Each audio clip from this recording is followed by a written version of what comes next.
Hey everyone, welcome back to Code Scholastic with another video.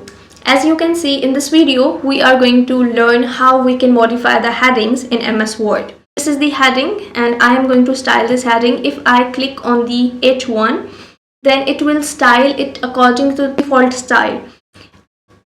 But I want custom style. I want different styling for this heading.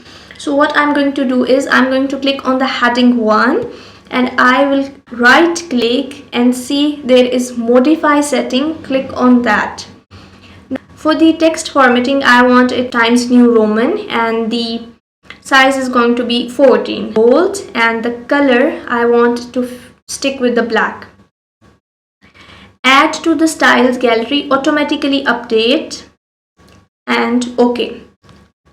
So it updated this heading. If I include another heading for methodology and I apply the H1, it will apply the modified styles.